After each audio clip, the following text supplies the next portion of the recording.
یہ جو اب تیسری صورت آ رہی ہے اس چھوٹے گروپ کی، سب گروپ کی، سورۃ الحجر، اس کا سٹائل بالکل مختلف، مزاج منفرد، لیکن اس مجموعے کے اندر جو ہے اپنے اسلوب کے اعتبار سے یہ بالکل منفرد ہے۔ جیسے سورہ یونس، سورہ ہود جوڑے کی شکل میں، سورہ یوسف منفرد، اگرچہ اس کا ایک جوڑا ہے اور وہ ہے دوسری جگہ پر سورہ طٰہٰ، وہ اب جب پڑھیں گے تو وہاں اور بات واضح ہو جائے گی۔ دوسرا سب گروپ، اس میں یہ دو صورتیں تقریباً ایک مزاج کی، ایک ان کے درمیان جو ہے نسبت زوجیت، سورہ رعد اور سورہ ابراہیم میں۔ تیسری صورت سورہ ہجر ہے۔ اب اس میں جو فرق ہے نوٹ کیجئے، سورہ رعد کے 6 رکوع ہیں اور 43 آیات ہیں، گویا کہ 7 آیات فی رکوع کا حساب بنتا ہے۔ سورہ ابراہیم کے 7 رکوع ہیں، 52 آیات ہیں، 7.5 آیت فی رکوع۔ سورہ ہجر کے 6 رکوع ہیں، 99 آیات ہیں، 16.5 آیات فی رکوع آپ کو ملیں گی۔ یہ اصل میں قرآن مجید میں مکی صورتوں میں آپ کو اسلوب کا یہ فرق نوٹ کر لینا چاہیے کہ جو ابتدائی صورتیں نازل ہوئی اس میں آیتیں چھوٹی چھوٹی، ردم بہت تیز، جیسے کہ پہاڑی نالے ہوتے ہیں، دریا ہوتے ہیں تو ان کا پاٹ بہت کم ہوتا ہے لیکن بہاؤ بہت تیز ہوتا ہے۔ دریائے کلہار جس نے بھی دیکھا ہے، دریائے سوات دیکھا ہے کالام میں یا کہیں اور، تو ان کی چوڑائی تو کچھ بھی نہیں ہوتی، بلکہ دریائے سندھ یہ پورا جو ہے، یہ شاہراہ ریشم جو ہے اس کے ساتھ دیکھیے تو نیچے معلوم ہوتا ہے چھوٹی سی کوئی لکیر پانی کی ہے، اس کے سوا کچھ بھی نہیں۔ لیکن جب وہی دریا آتے ہیں میدانوں میں تو اب آپ کو معلوم ہے دریا سندھ جب دریا خاں کے پاس سے گزرتا ہے تو وہ 14 میل چوڑا بھی ہوا کرتا تھا، بارشوں کے زمانے میں 14 میل چوڑائی، اسی طریقے سے نیچے باولپور کے ایریا میں۔ تو یہ فرق ہے ان آیات کا۔ جو ابتدائی مکی صورتیں ہیں آیتیں چھوٹی چھوٹی، ان میں صوتی آہنگ بہت نمایاں، اس میں ایک موسیقی اور غنا کا پہلو بہت ہی واضح، اور اس میں جو ہے مضامین پھیل کر آتے ہیں، کھل کھل کر آتے ہیں، بڑی جو مضامین بہت گہرے ہوتے ہیں اور بہت پختہ ہوتے ہیں اور قیمت آیات ہوں۔ بعد میں جو صورتیں آئی ہیں مکی دور میں ہی ان مزاج بدلنا شروع ہوا، درمیانی دور میں کچھ اور آخری میں آ کر اب آیتیں بڑی بڑی ہیں، لمبی لمبی ہیں، اور یہ چیز جا کر پھر مدنی دور میں پھر انتہا کو پہنچ جاتی ہے۔ ایک ایک آیت، آیت الکرسی، آیت البر وہ ہم پڑھ چکے، آیت الدین، ایک آیت کتنی بڑی۔ پھر وہاں ظاہر بات ہے کہ وہ ردم بھی اتنا نمایاں نہیں رہتا جتنا کہ آپ سورہ قاف میں دیکھتے ہیں، سورۃ النجم میں دیکھتے ہیں، سورہ رحمان میں دیکھتے ہیں، سورہ واقعہ میں دیکھتے ہیں، سورہ ملک میں دیکھتے ہیں۔ یہ جو صورتیں ہیں آخری جو 2 گروپس کی ہیں، انہی کی طرح کی ایک صورت یہ سورہ ہجر ہے۔ اصل میں زمانہ نزول کے اعتبار سے یہ ابتدائی 4 سالوں کی صورت ہے۔ اب یہ کہ مصحف میں یہاں کیوں رکھی گئی ہے، اب میں بہت ہی جرأت کر کے ایک بات کہہ رہا ہوں، اللہ عالم، میں یہ سمجھتا ہوں کہ یہ جو کہ ان صورتوں کا یہ سلسلہ بہت طویل ہو گیا اور اس میں ایک طرح کی منوٹنی سی پیدا ہو رہی ہے، مضامین جو ہیں تقریباً ایک ہی طرح کے دوہرا کر آ رہے ہیں، وہی ایک ان کا مطالبہ، معجزہ دکھاؤ، حصی کو نشانی دکھاؤ، اس کا جواب، تو رد و قدح جو ہے یہ تمام صورتیں جو ہم نے پڑھ لی ہیں 5 صورتیں، ان کے اندر مزاج ایک ہی ہے۔ تو گویا کہ اس مونوٹنی کو اللہ تعالیٰ نے چاہا کہ ختم کر کے اور ابتدائی دور کی ایک صورت جس کا مزاج مختلف ہے ان صورتوں سے، اس کو یہاں شامل کر دیا گیا۔ البتہ یہ ہے کہ سورہ شعراء جو ہے، میں نے آپ کو بتایا تھا کہ 227 آیتیں ہیں اس کی، کل 14 رکوع ہے، تقریباً یہی اوسط بنے گا اس کا، 16-17 آیتیں ہر رکوع کے اندر۔ سورہ شعراء اس سے بہت مشابہ ہے اس سورہ ہجر کا مضمون۔ دوسری بات یہ نوٹ کر لیجئے کہ یہاں پر خاص طور پر وہ جو میں نے آپ سے عرض کیا تھا کہ جو پاروں کی تقسیم ہوئی ہے اس میں کوئی حکمت پیش نظر نہیں رکھی گئی، اور یہ دور صحابہ میں تھا بھی نہیں۔ اب دیکھیے کہ سورہ ہجر کی صرف ایک آیت ہے کہ جو 13ویں پارے میں شامل ہے، اور اس کے بعد پوری سورت جو ہے ربما یود الذین کفروا، یہ پوری جو ہے دوسرے پارے 14ویں پارے کے اندر ہے۔ یہی سورت ہم دیکھ آئے ہیں سورہ ہود کے اندر۔ سورہ ہود کی صرف چند آیتیں ہیں کہ جو 11ویں پارے میں تھی، اس کی 5 آیتیں جو ہیں یہ 11ویں پارے میں اور باقی پوری سورت 12ویں پارے میں۔ تو پاروں کی تقسیم جو ہے یہ اصل میں کوئی بعد کے زمانے میں کی گئی ہے اور اس میں ان چیزوں کو مد نظر نہیں رکھا گیا،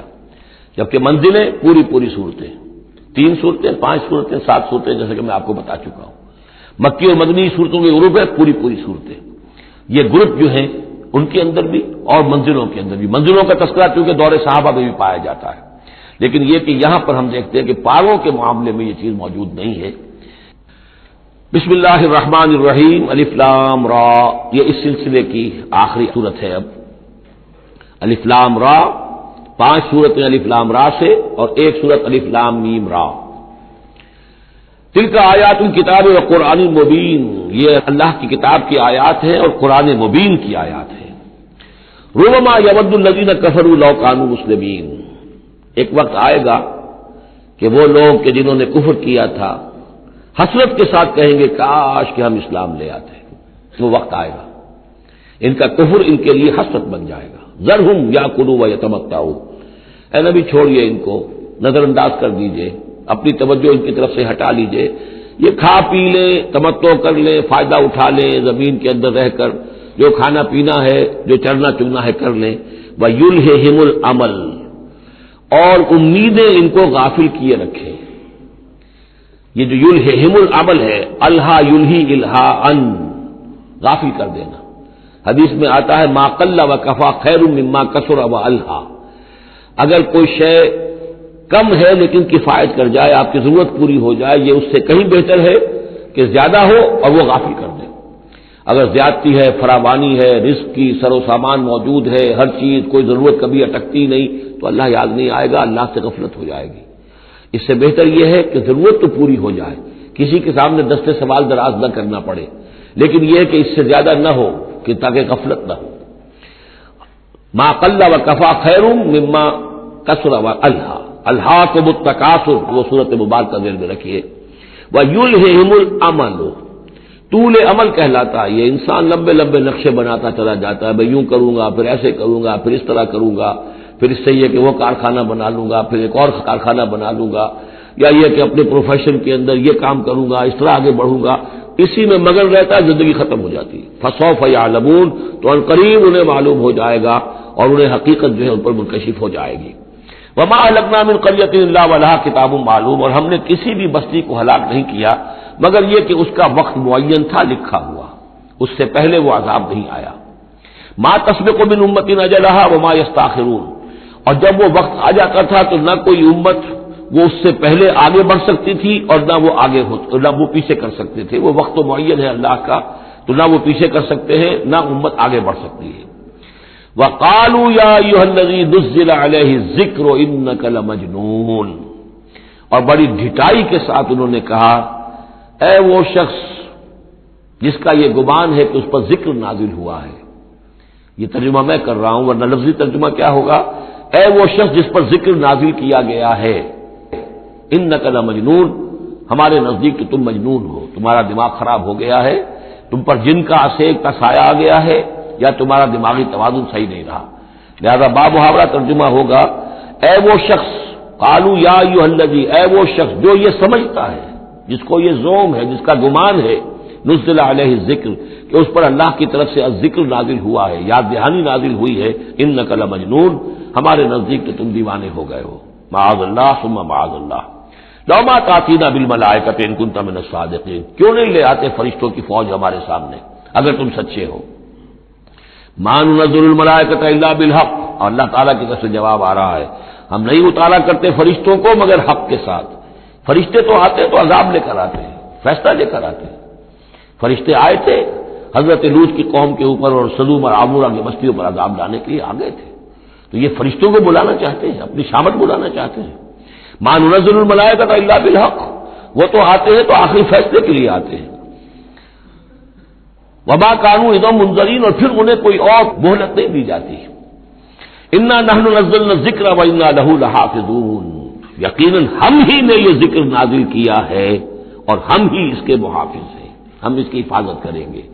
یہ آیت مبارکہ بہت اہم ہے، جیسا کہ اس سے پہلے بھی عرض ہو چکا ہے کہ قرآن کی محفوظیت کے معاملے میں کہ اللہ تعالیٰ نے اس کی حفاظت کا ذمہ خود لیا ہے۔ جہاں تک تو تعلق ہے انا نحن نزلنا الذکر کا، تو یہ چیز تو اپلیکیبل ہے تورات کو بھی اور انجیل کو بھی۔ تورات بھی اللہ نے نازل کی، ہم پڑھ چکے سورہ مائدہ میں انا انزلنا التوراۃ فیہا ھدی ونور، فیہا ھدی ونور۔ انجیل نازل کی ہم نے، اس میں ہدایت بھی تھی، نور بھی تھا۔ لیکن دوسرا ٹکڑا انا لہ لحافظون، ہم ہی ہیں اس کی حفاظت کرنے والے، یہ صرف ایکسکلوسیو ہے معاملہ قرآن کا، اس کے سوا کسی اور صحیفہ آسمانی اور کسی کتاب سماوی کو اللہ تعالیٰ نے ضمانت نہیں دی۔ اور اس کی وجہ یہی ہے کہ اصل ہدایت نامہ جو ابدی ہے، جو کامل ہے، وہ ابھی آنے والا ہے، لہذا یہ سابقہ ایڈیشنز جو ہے نامکمل ایڈیشنز ہیں، یہ تو یوں سمجھیے کہ انٹرم پیریڈ کے لیے کچھ انسٹرکشنز تھی جو دے دی گئی، ان کو مستقل طور پر محفوظ رکھنے کی کوئی ضرورت نہیں تھی۔ یہ ختم نبوت پر ایک بہت بڑی دلیل ہے کہ کسی بھی قادیانی سے اگر بات کی جائے تو اگر اس سے یہ کہا جائے کہ آیا تمہارے نزدیک قرآن میں ہدایت کامل ہوئی یا نہیں، وہ جواب دے گا ہدایت تو کامل ہو گئی۔ نمبر 2، کیا تمہارے نزدیک قرآن محفوظ ہے یا نہیں؟ اگر وہ محفوظ بھی ہے تو پھر کسی اور وحی کی ضرورت کیا ہے؟ اللہ تعالیٰ کوئی کام عبث تو نہیں کرتا، ضرورت کے بغیر نہیں کرتا، کسی مقصد کے بغیر نہیں کرتا۔ یا تو یہ کہیں کہ ابھی ہدایت کامل نہیں ہوئی تھی، وہی جاری رہنی چاہیے، اس کا جواز ہو جائے گا، یا کہیں کہ کامل تو ہو گئی تھی قرآن میں لیکن وہ تو ضائع ہو گئی، محفوظ نہیں رہی، تب بھی وحی کی کھڑکی جو ہے اس کے کھلے رہنے کا جواز پیدا ہوگا۔ لیکن اگر کوئی شخص ان دونوں باتوں کو نہ مانے بلکہ اعتراف کر لے کہ ہدایت قرآن میں کامل ہو گئی اور یہ کہ وہ محفوظ بھی ہے، تو پھر اجرائے وحی یہ تھا اصل میں جو فتنہ اٹھایا ہے غلام احمد قادیانی نے، کہ وحی تو ایک نعمت تھی، کیسے بند ہو سکتی ہے، وحی کا سلسلہ جاری رہے گا۔ لیکن اس کو لے کر اس نے جو ہے پھر آگے اپنی نبوت کا دعویٰ کیا، لیکن اجرائے وحی کے لیے ضرورت عقلی جو ہے وہ دو شکلوں کے سوا ثابت نہیں ہو سکتی، یا ہدایت کامل نہیں ہوئی ہوتی جیسے کہ ابھی تورات میں نہیں ہوئی تھی، انجیل میں نہیں ہوئی تھی، قرآن میں آ کر کامل ہو گئی، یا کامل ہو کر اور وہ گم ہو گئی ہو، اس میں کوئی ترمیم و تنسیخ ہو گئی ہو جو کہ پھر وحی کے ذریعے سے اس کی تصحیح ہو سکے۔ اور دونوں باتیں اگر کوئی نہیں مانتا تو کوئی عقلی دلیل جو ہے وحی کے جاری رہنے کے لیے موجود نہیں۔ وَلَقَدْ أَرْسَلْنَا مِن قَبْلِكَ فِي شِيَعِ الْأَوَّلِينَ، اور اے نبی ہم نے آپ سے پہلے بھی رسول بھیجے تھے اگلی جماعتوں میں، اگلی قوموں میں۔ یہ شیعہ اس علیحدہ ہو جانے والے، کیونکہ قومیں بڑھتی چلی گئی نسلوں کے اندر، حضرت نوح علیہ السلام کی قوم تقسیم ہو گئی، ان کے 3 بیٹوں سے نسلیں بنتی چلی گئیں، تو یہ گویا کہ شائع ہونا، علیحدہ ہونا، پھیل جانا، پھیلتی چلی گئی۔ وما یاتیہم من رسول اللہ کانوا بہ یستہزئون، اور نہیں آیا ان کے پاس کوئی بھی رسول، جب بھی کبھی آیا مگر وہ استہزاء کرتے رہے، تمسخر کرتے رہے۔ کذالک نسلکہ فی قلوب المجرمین، اسی طریقے سے ہم اس کو چبو دیتے تھے مجرموں کے دلوں کے اندر، مجرموں کے دلوں میں جا کر وہ چبھ جاتی تھی، وہ سمجھ لیتے تھے کہ حق ہے لیکن چونکہ ان کے مفادات پر زد پڑتی تھی تو وہ استہزاء کرتے تھے۔ لا یؤمنون بہ، وہ ایمان نہیں لائیں گے اس پر، وقد خلت سنت الاولین، اور اے نبی یہ پہلوں کی بھی یہ سنت گزر چکی ہے، یہی طریقہ ہمیشہ رہا ہے، جیسے آج آپ آئے ہیں یہ ذکر آپ پر نازل کیا گیا ہے، ایسے ہی ہم رسولوں کو بھیجتے رہے، کتابیں ان پر نازل ہوئیں، لیکن یہ کہ انہوں نے مان کر نہیں دیا۔ وَلَوْ فَتَحْنَا عَلَيْهِمْ بَابًا مِّنَ السَّمَاءِ فَظَلُّوا فِيهِ يَعْرُجُونَ، اور اگر ہم نے اس پر آسمان کا کوئی دروازہ کھول بھی دیا ہوتا اور وہ اس میں چڑھنے لگتے، تب بھی وہ یہ کہتے لَقَالُوا إِنَّمَا سُكِّرَتْ أَبْصَارُنَا، کہ ہماری تو نگاہوں پہ کچھ جادو کر دیا گیا، شکر کر دیا گیا، نظر بندی کر دی گئی تھی، بل نحن قوم مسحورون، حقیقت میں تو ہم جادو کی زد میں آ گئے تھے۔ وَلَقَدْ جَعَلْنَا فِي السَّمَاءِ بُرُوجًا وَزَيَّنَّاهَا لِلنَّاظِرِينَ وَحَفِظْنَاهَا مِنْ كُلِّ شَيْطَانٍ رَجِيمٍ إِلَّا مَنِ اسْتَرَقَ السَّمْعَ فَأَتْبَعَهُ شِهَابٌ مُّبِينٌ صدق اللہ العظیم۔ رب اشرح لي صدري ويسر لي امري واحلل عقدة من لساني يفقهوا قولي۔ اللهم ربنا الهمنا رشدنا واعذنا من شرور انفسنا۔ اللهم ارنا الحق حقا وارزقنا اتباعه وارنا الباطل باطلا وارزقنا اجتنابه۔ اللهم ربنا آنس وحشتنا في قبورنا وارحمنا بالقرآن العظيم۔ اللهم اجعله لنا إماما ونورا وهدى ورحمة۔ اللهم ذكرنا منه ما نسينا وعلمنا منه ما جهلنا وارزقنا تلاوته آناء الليل وآناء النهار واجعله لنا حجة يا رب العالمين آمين۔ سورہ ہجر کے پہلے رکوع میں جس کا ترجمہ ہم کر چکے ہیں، 2 مرتبہ قرآن حکیم کے لیے لفظ آیا ہے الذکر، اس کی طرف خصوصی توجہ کی ضرورت ہے۔ ایک تو یہ کہ خود اللہ تعالی نے فرمایا انا نحن نزلنا الذکر وانا له لحافظون، ہم نے ہی یہ ذکر، یہ قرآن نازل کیا ہے اور ہم ہی اس کے محافظ ہیں۔ اور ایک مرتبہ آیا ہے کہ جو آپ کے مخالفین تھے اور جو استہزاء کر رہے تھے، انہوں نے مذاق اڑاتے ہوئے کہا یا ایھا الذی نزل علیہ الذکر انک لمجنون،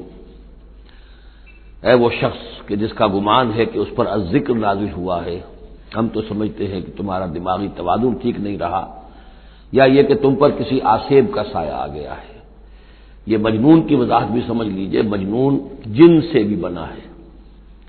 جن کہتے ہیں عربی زبان میں مخفی شے کو،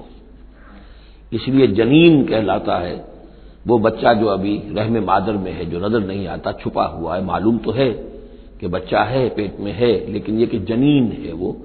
ابھی وہ چھپا ہوا ہے۔ اسی سے لفظ جنت بنا ہے۔ جنت جو ہے زمین کا وہ ٹکڑا ہے جس پر خوب درخت ہوں، پودے ہوں، گھاس ہو، تو زمین چھپی ہوئی ہو، زمین ڈھکی ہوئی ہے، زمین جو ہے نمایاں نہیں ہے۔ جنت وہ ہے۔ جن علیہ اللیل کا آیا تھا کہ جب حضرت ابراہیم کا تذکرہ تھا، جب رات نے اس پر تاریکی کا پردہ طاری کر دیا تو گویا کہ ہر شے چھپ گئی۔ تو یہ جو جن کسی پر آ جانا، جس کو ہم کہتے ہیں اس پر کو آسیب کا سایہ ہو گیا، تو مجنون کے معنی یہ بھی تھے، اور مجنون اس کو بھی کہتے تھے کہ جس کا دماغی توازن ٹھیک نہ رہا ہو۔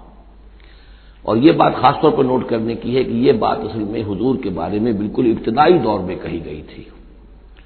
اور اس کے کہنے والوں میں وہ لوگ بھی تھے کہ جو معاندانہ انداز میں نہیں بلکہ ہمدردانہ انداز میں کہہ رہے تھے۔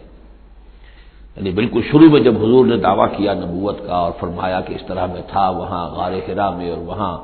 فرشتہ آیا ہے، جبرائیل آیا ہے، تو بہت سے لوگوں کو گمان ہوا کہ معلوم ہوتا ہے کہ کوئی بدروح، کوئی آسیب کا سایہ ہو گیا ہے انہیں۔ تو اس حوالے سے اس میں صرف مخالفت ابھی نہیں تھی،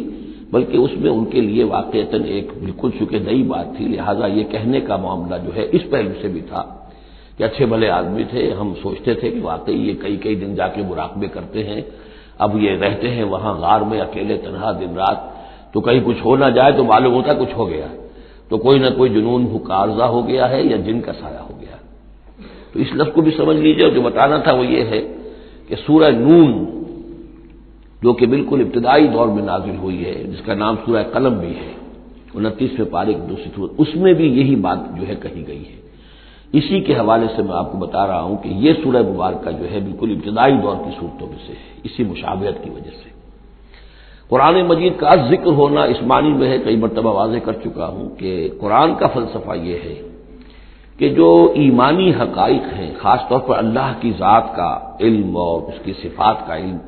وہ روح انسانی کے اندر موجود ہے، بس صرف اس پر ظہور کا پردہ طاری ہو گیا۔ جیسے آپ کو کوئی چیز پہلے معلوم تھی، اب یاد نہیں رہی، معلوم تھی لیکن اب بھول گیا۔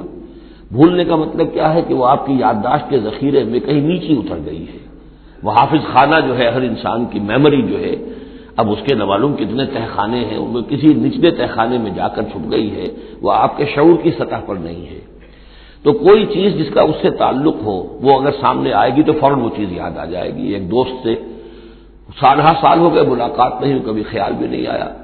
بھول گئے آپ اس کو، لیکن اچانک کبھی اس نے کوئی رومال آپ کو دیا تھا، کوئی قلم دیا تھا، آپ نے ٹرنک میں رکھا ہوا تھا، ٹرنک کھولا، وہ قلم یا رومال دکھائی دیا، فوراً دوست یاد آ گیا۔ تو یہ قلم یا یہ رومال جو ہے یہ آیت ہے، یہ نشانی ہے، اس نشانی سے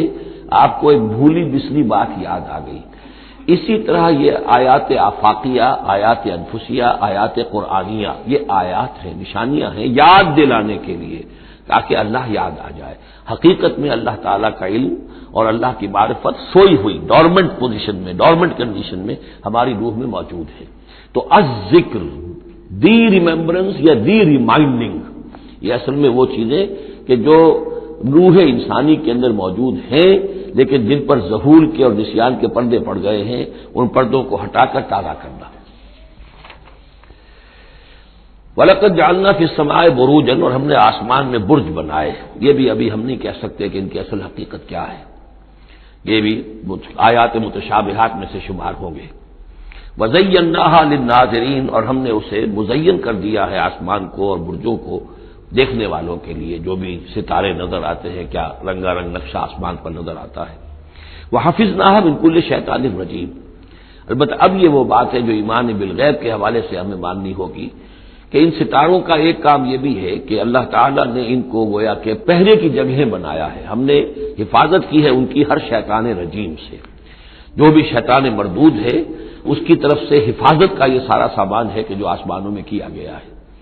اب اس کے لیے آج میں چاہتا ہوں کہ وہ بات آپ سمجھ لیں اچھی طرح کہ جیسے آپ آگے آ بھی جائے گا کہ انسانوں کی تخلیق جو ہے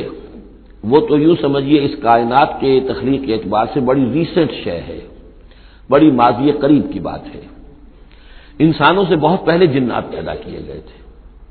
جنات سے بہت پہلے ملائکہ پیدا کیے گئے تھے، اور انسانوں کی ارواح بھی اسی دور میں پیدا کی گئی جبکہ یہ ملائکہ پیدا کیے گئے تھے۔ تو جتنی مخلوقات کو ہم جانتے ہیں، بہت سی مخلوقات اب بھی ایسی ہوگی کہ جس کا ہمیں کوئی شعور نہیں، ادراک نہیں، ہم جانتے ہی نہیں۔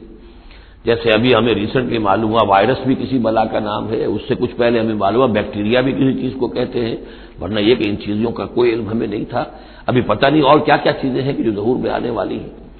لیکن جو چیزیں بھی آج تک ہم جانتے ہیں ان میں یوں سمجھیے کہ جن ہستیوں میں خود شعوری ہے، سیلف کانشسنس، وہ 3 مخلوقات ہیں صرف، ملائکہ، جنات اور انسان۔ باقی جو حیوانات ہیں زمین کے اوپر، چاہے وہ بر کے ہیں یا بحر کے ہیں یا ہوا کے ہیں، فضا کے ہیں، پرندے ہوں یا زمین پر چلنے والے خشکی کے جانور ہوں یا دریا میں اور سمندر کے اندر جو بھی حیوانات ہیں، مچھلیاں ہیں یا اور جاندار ہیں، ان سب میں شعور تو ہے، خود شعوری نہیں ہے۔ البتہ یہ کہ ترتیب یہی ہے کہ پہلے جنات پیدا کیے گئے اور وہ چونکہ آگ سے پیدا کیے گئے تھے، تو ان کے اندر پوٹینشیل جو قوت ہے وہ ہم انسانوں کے مقابلے میں بہت زیادہ ہے،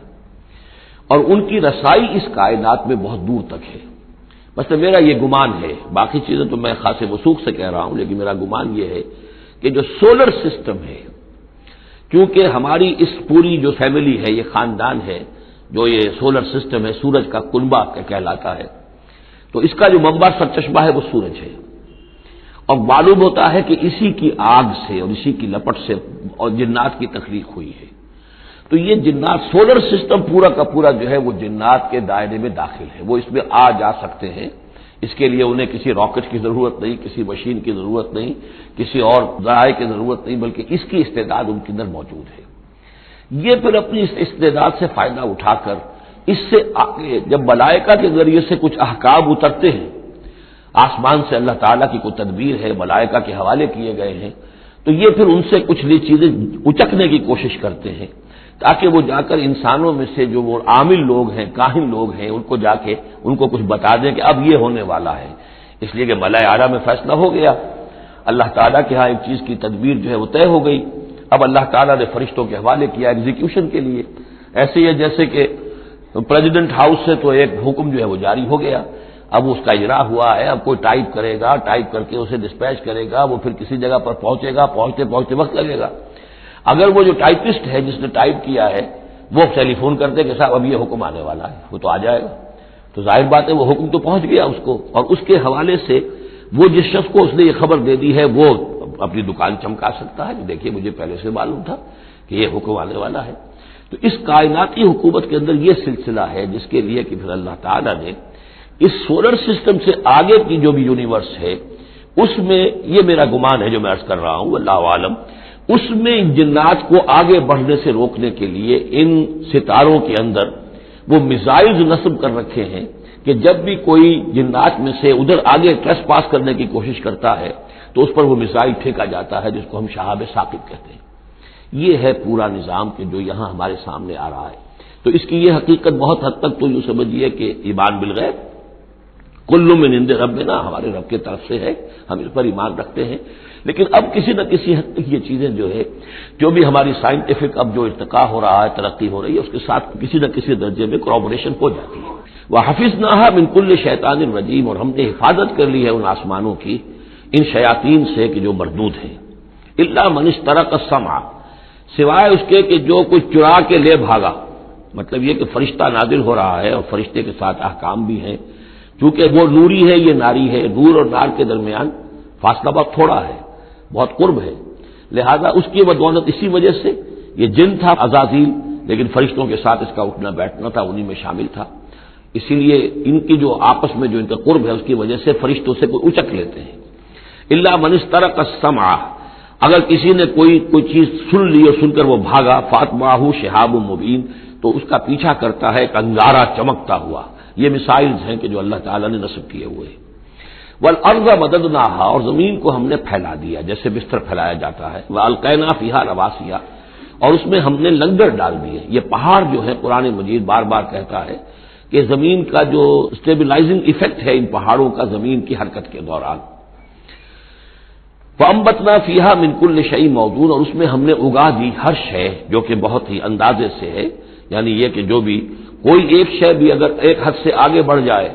تو وہ باقی ساری چیزوں کو ختم کر دے گی۔ بعض ایسی مچھلیاں ہیں کہ اگر ان کی جو ریپروڈکٹیو صلاحیت ہے، جتنے ان کے انڈے ہوتے ہیں وہ سب انڈے جو ہے وہ مچھلیاں بن جائیں تو چند ہی سال کے اندر یہ زمین جو ہے اس سے کئی گنا حجم جو ہے وہ ایک مچھلی کی اولاد سے اور ایک مچھلی کی نسل سے وجود میں آ جائے گا۔ تو ایک کنٹرول کیا ہوا اللہ نے ہر شے کے اوپر، تمام چیزیں جو ہے وہ ایک اندازے کے مطابق، ایک وزن کے ساتھ، ایک اندازے کے ساتھ اس دنیا میں چل رہی ہے۔ بالکل شیء موزون، ہر چیز جو ہے وہ ایک اندازے اور وزن کے مطابق ہے۔ وجعلنا لکم فیہا معاش، اور ہم نے اس میں تمہارے لیے طرح طرح کے معاش کے سلسلے پیدا کر دیے۔ ومن لستم لہ برازقین، اور ہم تو ان کو بھی روزی کا سامان دیتے ہیں جن کو تم رزق نہیں دیتے۔ ایک تو یہ ہے کہ تمہارے پاس گھوڑا بندھا ہوا ہے، تمہیں فکر رہتی ہے چارہ اس کو دینا ہے، کچھ نہ کچھ دانہ ڈالنا ہے، لیکن کتنی مخلوقات ہماری ہے کہ تم نہیں ہو اس کو رزق دینے والے، ہم رزق پہنچا رہے ہیں۔ وَإِن مِّن شَيْءٍ إِلَّا عِندَنَا خَزَائِنُهُ، اور نہیں ہے کوئی شے مگر یہ کہ ہمارے پاس تو اس کے خزائن ہیں، لا متناہی، ہماری ریسورسز جو ہیں وہ یہ کہ لمیٹڈ نہیں ہے، لیکن وما ننزلہ الا بقدر معلوم، ہم نہیں نازل کرتے اس میں سے مگر ایک اندازے کے مطابق جو طے شدہ ہے۔ یعنی یہ کہ سٹور تو بہت بڑا ہے، لیکن یہ کہ سٹور سے جو ایشو ہوتا ہے اللہ تعالیٰ کے ہاں ہر چیز کا، تو اس کا ایشو ہونا جو ہے وہ اندازے کے مطابق ہے، ایک حساب کتاب کے ساتھ ہے، ورنہ جیسا کہ میں نے کہا کیوس ہو جائے۔ وارسلنا الرياح لواقح، اور ہم بھیج دیتے ہیں ہوائیں جو بوجھل ہوتی ہیں یا بوجھل کرنے والی ہوتی ہیں۔ لواقح کا مفہوم پہلے تو یہ سمجھا جاتا تھا کہ چونکہ وہ بادلوں کو لے کر آتی ہیں اس اعتبار سے، لیکن اب ادھر ایک اشارہ ہو رہا ہے جدید سائنس کے حوالے سے کہ پولن گرینز جو ہیں وہ بھی ہواؤں کے ذریعے سے آتے ہیں، اور وہ پھر آ کر پھولوں کو جب وہاں فرٹیلائزیشن ہوتی ہے تو اس سے پھر وہ فصل بنتی ہے۔ تو ہوائیں جو ہیں وہ گویا کہ بار آور کرتی ہیں، اور اس طریقے سے یہ نباتاتی نظام چل رہا ہے۔ فانزلنا من السماء ماء، پھر ہم نے اتار دیا آسمان سے پانی، فاسقیناکموہ، پھر ہم نے وہ پانی تمہیں پلایا، تمہارے پینے کے لیے بندوبست کیا۔ وما انتم لہ بخازنین، اور دیکھو تم اس کا سٹور نہیں کر سکتے، اس کا خزانہ نہیں بنا سکتے۔ کہاں کس طرح بناؤ گے خزانہ؟ واقعہ یہ ہے کہ یہ جو واٹر سائیکل ہے اس دنیا میں، یہ بھی اللہ تعالیٰ کے عظیم، یعنی سمجھیے کہ کرشموں میں سے اور اللہ کے معجزات میں سے بہت بڑا معجزہ ہے کہ یہ جو ہمارے پہاڑوں کے اوپر اتنے بڑے بڑے گلیشیئرز ہیں، یہ کیا ہے؟ یہ واٹر سٹوریج ہے، ٹینکس ہے۔ یہیں سے تو پانی ہے جو آ رہا ہے نیچے، وہ پگھل رہا ہے سب دھوپ سے، اور پھر وہ ندی نالوں سے ہو کے دریاؤں میں آیا، اور دریاؤں سے ہوتا ہوا زیر زمین سوتوں میں سے بھی گزر رہا ہے۔ وہ آپ نے کہیں پمپ سے نکال لیا، کہیں کنواں کھود لیا، پھر وہ پانی سارا کا سارا سمندروں کے اندر پہنچ گیا، ڈرین ہو گیا، پھر سمندر سے اب یہاں پر دھوپ کی تمازت سے بخارات بن رہے ہیں، اور وہ بخارات اوپر جا رہے ہیں، پھر وہ واپس جا رہا ہے، پھر وہ جو اوور ہیڈ ٹینکس ہیں وہ پھر جو ہے ریپلینش ہو رہے ہیں، وہ ساری جو کمی ہو گئی تھی پھر نئی برف پڑ گئی ہے، نیا سٹور۔ یہ جو نظام ہے اللہ کا، اور یہ واٹر سائیکل سے ہی زندگی قائم ہے۔ مبدأ حیات پانی ہے، مادہ تخلیق حیوانات کا، اس دنیا کے حیوانات ہیں ان کا مادہ تخلیق مٹی ہے، مادہ تخلیق جنات کا آگ ہے، مادہ تخلیق انسانی ارواح اور ملائکہ کا نور ہے، لیکن مبدأ حیات جو ہے، حیات انسانی جو ہے یہاں پر، یا حیات حیوانی جو زمین کی ہے، اس پلینٹ کے اوپر جو زندگی ہے، اس کا مبدأ پانی ہے، اس حیات کا۔ تو اب یہ پانی کا سائیکل ہے جو چل رہا ہے۔ وما انتم لہ بخازنین، تم اس پانی کا کتنا خزانہ کر سکتے ہو، کتنا سٹور کر سکتے ہو، کس طرح کا نظام چلا سکتے ہو، کتنے بڑے پیمانے پر یہ واٹر سائیکل جو ہے اللہ تعالیٰ نے اس دنیا کے اندر چلایا ہوا ہے۔ وَإِنَّا لَنَحْنُ نُحْيِي وَنُمِيتُ، اور یہ یقیناً ہم ہی ہیں جو باقی بھی رکھتے ہیں اور موت بھی وارد کرتے ہیں، زندہ بھی رکھتے ہیں، موت بھی وارد کرتے ہیں، وَنَحْنُ الْوَارِثُونَ، اور پھر ہم ہی وارث ہوں گے۔ ہر شے ختم ہو جائے گی، کسی کی کوئی ملکیت نہیں رہے گی، ساری کی ساری چیزیں پھر ہماری ہی کائنات ہے، ہماری ہی ملکیت ہے۔ وَلَقَدْ عَلِمْنَا الْمُسْتَقْدِمِينَ مِنْكُمْ وَلَقَدْ عَلِمْنَا الْمُسْتَأْخِرِينَ، ہمارے علم میں سے ہے کون لوگ تم میں سے آگے بڑھیں گے۔ اب دیکھیے چونکہ ابتدائی زمانے کی صورت ہے یہ، اب کون لوگ ہوں گے جو آگے بڑھ کر قرآن کو سینے سے لگائیں گے، کون لوگ ہوں گے جو محمد کی دعوت پر لبیک کہیں گے، یعنی جو ہم پڑھ چکے ہیں سورہ توبہ میں السابقون الاولون من المہاجرین والانصار والذین اتبعوہم بإحسان، یہ کون لوگ ہوں گے ہمیں معلوم ہے. ہم تو پہلے سے جانتے ہیں کہ ابو بکر ایک لمحے کی دیر نہیں لگائے گا. ہمیں معلوم ہے کہ عثمان کو ایک کچھ زیادہ وقت نہیں لگے گا. ہمیں معلوم ہے کہ ابو بکر کی تبلیغ سے یہ طلحہ اور زبیر اور عبد الرحمن ابن عوف اور سعید ابن زید اور یہ سب لوگ جو ہے ایمان لے آئیں گے. اور ہمیں یہ بھی معلوم ہے کون پیچھے رہ جائے گا، وہ بھی ہمیں معلوم ہے. وَلَقَدْ عَلِمْنَا الْمُسْتَقْدِمِينَ مِنْكُمْ وَلَقَدْ عَلِمْنَا الْمُسْتَأْخِرِينَ وَإِنَّ رَبَّكَ هُوَ يَحْشُرُهُمْ، اور پھر آپ کا رب ان سب کو جمع کرے گا. انه حکیم علیم، یقیناً وہ کمال حکمت والا اور علم رکھنے والا ہے. اب جو اگلا رکوع آ رہا ہے سورہ مبارکہ کا، یہ اس اعتبار سے بڑا اہم ہے کہ اس میں تخلیق انسانی کے ضمن میں ایک بڑی ثقیل اصطلاح استعمال ہوئی ہے، اور یہ ثقیل اصطلاح 3 مرتبہ آئی ہے.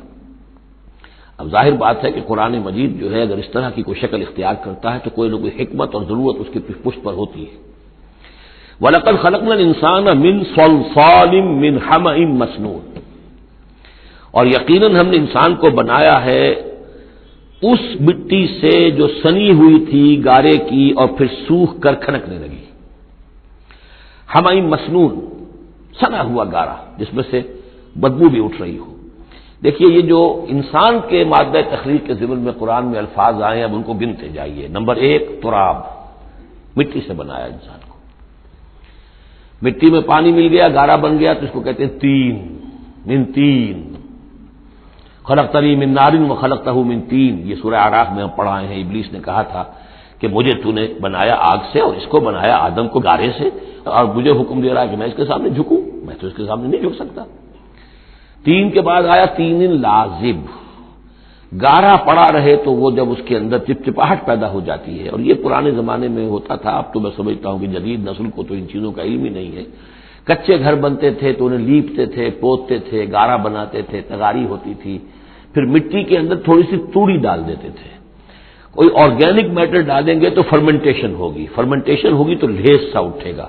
ورنہ یہ کہ گارا جو ہے اس گارے سے اگر پلسٹر کریں گے تو وہ پھٹ جائے گا. لیکن جب وہ گارا ذرا سن جاتا ہے، اس میں لیس پیدا ہو جاتا ہے، تو پھر اب جب آپ اس کے ساتھ لیپتے تھے دیواروں کو، میں نے تو اپنے بچپن میں یہ سب دیکھا ہے. ایسے گھروں میں ہم رہے بھی ہیں کہ جن میں یہی فرش بھی اسی طریقے سے لیپے ہوئے ہوتے تھے اور دیواریں بھی ہوتی تھی. تو یہ کہ پھر اس کے اندر وہ ایک لیس سا پیدا ہو جاتا ہے فرمنٹیشن سے. وہ 3 لازم ہے. اس سے اگلی سٹیج یہ ہے کہ اب وہ سڑنے لگے. یہ یعنی فرمنٹیشن اتنی پہنچ گئی کہ اس میں ہے حَمَإٍ مَّسْنُون، سنا ہوا گارا. پھر اگر کسی وجہ سے وہ خشک ہو جائے تو اب وہ کھنکنے لگتا ہے. جیسے کہ کبھی آپ نے دیکھا ہوگا ساحل کے قریب یا کسی دلدلی علاقے میں پپڑی اوپر آ جاتی ہے، جس زمین کے اوپر جو ہے پپڑی سی ہوتی ہے، اس پر آپ چلتے ہیں تو وہ کر کر ٹوٹتی ہے، کھنکنے والی مٹی بن جاتی ہے. وہ سنا ہوا گارا خشک ہو کر کھنکنے لگتا ہے. یہ سٹیجز ہیں ان مادہ تخلیق کی کہ جو آدم یا انسان کی تخلیق کے ضمن میں قرآن میں آئے. حالانکہ ایک لفظ بھی کفایت کر سکتا تھا، مٹی سے بنایا، 3 سے بنایا، گارے سے بنایا، پھر 3 لازم سے بنایا، پھر حَمَإٍ مَّسْنُون سے بنایا، من صلصال کالفخار سے بنایا، اور صلصال من حَمَإٍ مَّسْنُون. پھر صلصال کالفخار آخری سٹیج ہے، وہ ایسے بجنے لگا جیسے کہ اب یہ جو ہے وہ آئے گا سورہ رحمان میں. تو اس سے یقیناً کورابریشن ہو رہی ہے کہ جو بھی ایوولوشن کا جو بھی نظریہ آیا ہے، اب اس میں اس کو بھول جائیے کہ اللہ تعالیٰ نے اسپیشل کریشن انسان کی اور باقی حیوانات ہو سکتا ہے اس ایوولوشن کے ذریعے سے پیدا کیے ہوں. اس وقت بحث جو ہے کریشن آف مین کے بارے میں نہیں کر رہا ہوں، لیکن یہ کہ سائنس نے بھی ایک تو یہ بات بتائی کہ یہ ساری حیات حیواناتی جو بھی زمین پر ہے یہ مٹی سے بنی ہے. گویا کہ متفق گردید رائے بو علی بارائے من، قرآن اور سائنس متفق ہو گئے. پھر یہ کہ اس میں مٹی کے اندر گارے کی شکل بنی، پانی ملا، مبدأ حیات پانی ہے، قرآن بھی کہہ رہا ہے. پھر یہ کہ وہ ساحلی علاقوں پر دلدل بنی اور دلدل کے اندر پھر وہ فرمنٹیشن وہاں ہوئی، اور اسی میں پھر جب وہ دراڑیں سی پڑ جاتی ہیں سمندر کے قریب دلدلی علاقے میں تو وہاں سے ان کا کہنا ہے کہ حیات کا آغاز ہوا، الجی یا امیبا، حیواناتی حیات، اور یا یہ کہ نباتاتی حیات کا. تو یہ چیزیں جو ہیں یہ سٹیجز تقریباً اسی کے ساتھ یہ تمام جو الفاظ جو ہے قرآن کے جو استعمال کر رہا ہے ان کے ساتھ کسی حد تک اس کا ایک ربط اور تعلق قائم ہوتا ہے. اور ہم نے بنایا انسان کو اس مٹی سے جو سڑنے کے بعد، اس گارے سے کہ جو سڑنے کے بعد سنا ہوا گارا پھر وہ کھنکنے لگا تھا سوکھ کر. وَالْجَانَّ خَلَقْنَاهُ مِنْ قَبْلُ، اور جنات کو ہم نے پیدا کیا تھا پہلے، من نار السموم، لو کی آگ سے. اب یہ سموم سے مراد کیا ہے؟ بعد سموم آپ نے سنا ہوگا، وہ تیز لو جو آیا کرتی تھی، صحراؤں میں آتی ہے، آگ جھلس دینے والی گرم ہوا۔ تو اصل میں ایک ہوتا ہے، جیسے کہ یہ بھی ہم نے فزکس میں پڑھا تھا، جن لوگوں نے تھوڑی بہت فزکس پڑھی ہوگی FSC میں، کہ یہ جو شعلہ ہوتا ہے، فلیم کا ایک حصہ وہ ہوتا ہے جو نظر آتا ہے، لیومینس، وہ نظر آتا ہے، اس کے اندر حرارت کم ہوتی ہے،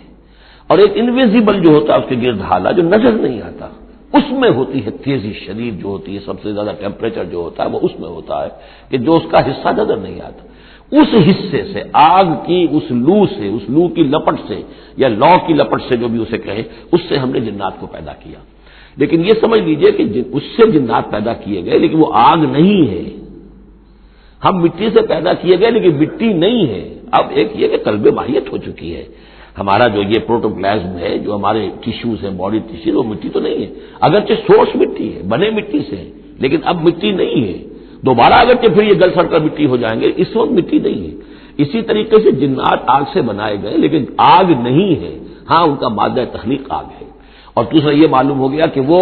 انسانوں کی تخلیق سے بہت پہلے پیدا کیے گئے۔ وَإِذْ قَالَ رَبُّكَ لِلْمَلَائِكَةِ إِنِّي خَالِقٌ بَشَرًا مِّن صَلْصَالٍ مِّنْ حَمَإٍ مَّسْنُونٍ، اور یاد کرو جب کہ کہا تھا آپ کے رب نے فرشتوں سے کہ میں بنانے والا ہوں ایک بشر اس کھنکھناتے ہوئے سنے ہوئے گارے سے، پھر وہی الفاظ من صلصال من حمأ مسنون، ثقیل لفظ ہے، ثقیل اصطلاح ہے۔ اور یہاں خاص طور پر نوٹ کیجئے کہ لفظ آدم نہیں آیا، بشر بنانے لگا ہوں۔ کہیں بھی قرآن مجید میں جہاں یہ تخلیق کے ابتدائی مراحل بیان ہوتے لفظ آدم کہیں نہیں ملے گا آپ کو، سوائے وہ ایک آیت میں نوٹ کرا چکا ہوں سورہ آل عمران کی۔ عیسیٰ کی مثال بھی اللہ کے نزدیک آدم کی سی ہے، خلقہ من تراب ثم قال له کن فیکون، وہ ایک مثال موجود ہے، لیکن باقی کہیں آپ کو بشر، انسان، جب میں بنانے والا ہوں ایک انسان اس مٹی سے سنے ہوئے گارے کی جو سوکھ کر کھنکھنانے لگی ہے، فَإِذَا سَوَّيْتُهُ، جب میں اس کا تسویہ کر لوں۔ تخلیق کے بعد تسویہ ہوتا ہے، جیسے کسی شے کا ایک ہیولہ بن گیا، پھر اس کی نوک پلک سنواری جاتی ہے۔ مین سٹرکچر جو ہے کسی بلڈنگ کا کھڑا ہو گیا، اب اس کا آرکیٹیکچرل ٹچز ہیں، اس کے اوپر ڈیکوریشن ہے، اس پہ پینٹنگ ہے، یہ تسویہ ہے۔ فَإِذَا سَوَّيْتُهُ، پھر جب میں اسے پوری طرح نک سک سے درست کر دوں، صحیح بنا دوں، پورا کر لوں، وَنَفَخْتُ فِيهِ مِن رُوحِي، اور پھونک دوں میں اس میں اپنی روح میں سے، کہ روحی ضمیر متکلم کا صیغہ ہے، سیدھا سیدھا۔ فَقَعُوا لَهُ سَاجِدِينَ، تو گر پڑنا اس کے سامنے سجدے میں۔ فَسَجَدَ الْمَلَائِكَةُ كُلُّهُمْ أَجْمَعُونَ، اب یہ تیسری مرتبہ پڑھ رہے ہیں ہم قرآن حکیم میں یہ قصہ آدم و ابلیس۔ تو کیا سجدہ سب فرشتوں نے، کل کے کل نے، سب نے مل کر۔ دیکھیے یہ جو ہے تاکید کی انتہا ہے، فرشتوں میں سے کوئی بھی مستثنا نہیں رہا، نہ جبرائیل، نہ میکائیل، نہ اسرافیل، الا ابلیس، سوائے ابلیس کے۔ اور اس میں پھر گمان ہوتا ہے کہ سب یہ بھی فرشتہ تھا، فرشتہ نہیں تھا، اس کی وضاحت سورہ کہف میں مل جائے گی۔ ابا ان یکون مع الساجدین، اس نے انکار کیا سجدہ کرنے والوں کے ساتھ ہونے سے۔ قال یا ابلیس ما لک الا تکون مع الساجدین، اللہ نے فرمایا ابلیس کیا ہوا تجھے، کیا سبب ہے، تو کیوں نہیں ہوا سجدہ کرنے والوں کے ساتھ؟ قال لم اکن لاسجد لبشر خلقته من صلصال من حمأ مسنون، اس نے کہا میرے لیے یہ روا نہیں ہے، میرے لیے ممکن نہیں ہے کہ میں سجدہ کروں اس بشر کو جس کو تو نے پیدا کیا ہے سنے ہوئے گارے سے، جبکہ وہ کھنکھنانے لگا ہوا۔ قال فاخرج منها فانك رجيم، اللہ نے فرمایا تو نکل جاؤ یہاں سے، اس میں سے نکل جاؤ، اس لیے کہ اب تم مردود ہو گئے ہو۔ وَإِنَّ عَلَيْكَ اللَّعْنَةَ إِلَىٰ يَوْمِ الدِّينِ، اور اب تم پر لعنت رہے گی یوم الدین تک، جزا و سزا کے دن تک، یوم بعث بعد الموت تک۔ قال رب فانظرنی الی یوم یبعثون، تو اس نے درخواست کی کہ پروردگار پھر مجھے ذرا مہلت دے دے، ڈھیل دے دے اس دن تک کے لیے جس دن کے یہ دوبارہ اٹھائے جائیں گے۔ قال فإنک من المنظرین، اللہ تعالیٰ نے اسی شان بے نیازی کے ساتھ فرمایا اچھا جاؤ ٹھیک ہے، تمہیں ڈھیل دے دی گئی، تمہیں یہ رخصت مل گئی، تمہیں یہ چھوٹ مل گئی، مہلت مل گئی۔ الی یوم الوقت المعلوم، اس وقت معین کے دن تک، یعنی یہ کہ اس وقت تک تم زندہ رہو گے۔ وہ ابلیس جو ہے جن، ویسے جنوں کی زندگیاں شاید انسانوں سے زیادہ ہوتی ہوں، میں نہیں جانتا کتنی ہوتی ہیں، لیکن یہ کہ کوئی اور جن نہیں ہے کہ جو اس وقت سے آج تک زندہ ہو سوائے اس ایک جن کے جس کا نام عزازیل تھا، اور یہ جن جو ہے وہ ابھی تک زندہ ہے خود اپنی اسی ذات کے ساتھ، باقی اس کی اولاد، اس کی اور نسل جو ہے، اس کی ذریت ہے، وہ اپنی جگہ ہے۔ قال رب فبما اغویتنی، اب اس نے کہا پروردگار جو تو نے مجھے گمراہ کیا، اب نوٹ کیجئے وہ گمراہی کو اللہ کی طرف منسوب کر رہا ہے۔ بما اغویتنی، تو نے جو مجھے گمراہ کیا ہے، لأزینن لهم فی الارض ولأغوینہم اجمعین، تو میں اب ان کو یعنی آدم کی اولاد، آدم اور حوا کی اولاد کو میں زمین میں ان کو خوب مزین کر دوں گا، زمین ان کے لیے یہ اسی میں گم ہو جائیں گے، زمین اور اس کی چمک دمک اور اس کی رونقیں اور زیبائشیں آرائشیں ان کی نگاہوں میں کھب جائیں گی۔ وَلَأُغْوِيَنَّهُمْ أَجْمَعِينَ، تجھے بھول جائیں گے وہ لگ جائیں گے انہی چیزوں کے اندر، اور میں ان سب کو گمراہ کر کے چھوڑوں گا۔ لَأُغْوِيَنَّهُمْ أَجْمَعِينَ، سب کو، إِلَّا عِبَادَكَ مِنْهُمُ الْمُخْلَصِينَ، سوائے ان میں سے ان کے کہ جن کو تو اپنا خاص بندہ بنا لے، تو اپنا خاص بندہ بنا لے، مخلص کر لے، یہاں پہ وہی نوٹ کیجئے مخلص ہے، مخلصین، جن کو تو خالص کر لے اپنے لیے، ظاہر بات ہے کہ اس پر تو میرا زور نہیں چلے گا، باقی یہ کہ میں کسی کو چھوڑوں گا نہیں۔ قال هذا صراط علی مستقیم، اللہ تعالیٰ نے فرمایا ٹھیک ہے یہ راستہ ہے میری طرف سیدھا، یعنی یہ میرے اور تمہارے درمیان معاملہ طے ہو گیا، میں نے تمہیں چھوٹ دی، تم اپنا زور لگا لو، جس طرح بھی چاہو بہکا لو، باقی یہ کہ ان عبادی لیس لک علیہم سلطان، میرے بندوں پر تجھے اختیار کوئی نہیں ہوگا، یعنی اختیار کسی بھی انسان پر نہیں ہے، یہ نہیں کہ جس کو اللہ نے مخلص کر لیا ہو اس پر اختیار نہیں، اختیار اسے کسی بھی انسان پر نہیں ہے۔ ان عبادی لیس لک علیہم سلطان الا من اتبعک من الغاوین، سوائے ان کے کہ جو خود تیری پیروی کرے، خود غاوین میں سے ہو، خود ان کے اندر غوا ہو، خود ان کے اندر سرکشی ہو، خود وہ جو ہے وہ اپنی نفس پرستی کی طرف مائل ہو، وہ تو تیری پیروی کریں گے، ان کو تو جدھر چاہے لے جا، جس کھائی میں چاہے لے جا کے ان کو پھینک دے، اور جس جہنم کی جس وادی میں چاہے ان کو گرا دے، مجھے اس سے دلچسپی نہیں، لیکن یہ کہ میرے کسی بندے پر تجھے اختیار حاصل نہیں ہوگا۔ وَإِنَّ جَهَنَّمَ لَمَوْعِدُهُمْ أَجْمَعِينَ، اور پھر جہنم ہی ان سب کا ٹھکانہ ہوگا، سب کا جو بھی تیری پیروی کریں گے۔